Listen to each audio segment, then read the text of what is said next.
There's been a lot of noise the past few days about a new MIT study, Your Brain on ChatGPT. There's many a headline about ChatGPT rotting your brain in response, perfect for clickbait. But when you actually read the report, look at the methodology and understand the context, it's a good and needed study, but the deductions are far from what is being spoken about in the media. The researchers got 54 university students to write essays under 3 conditions. One, just using their brain, no tools. One used Google search, no AI. And the last one used ChatGPT. And while they were working, researchers tracked their brain activity using high-density EEG and afterwards tested how well they remembered what they wrote, plus how original or formulaic the writing was. I think this is a really interesting pilot for research, but what I would challenge is how could we embed critical thinking, discernment, creativity as part of the process as well?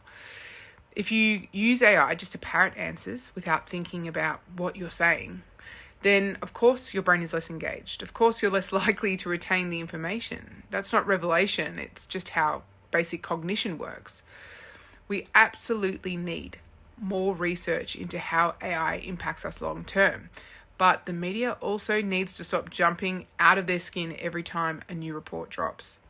In the meantime, if you want to engage with content, I have 3 tips that how I use LLMs to increase the quality of output and ensure that I'm increasing my critical thought. So my first is always write down a first draft. Part of being human is having opinions and critically thinking about what you're putting out into the world. So just take a few minutes to really drill into it, what you want to say. Number 2, use AI as an opposing point of view. Where are your weaknesses? What haven't you addressed? You should be doing that with friends, partners, colleagues, and just treat AI in the same way. Make your position more robust.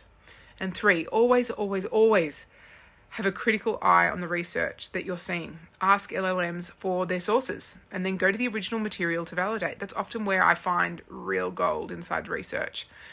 So it's not about being anti-AI or blindly pro-AI. It's about using your brain and using the tools in that order.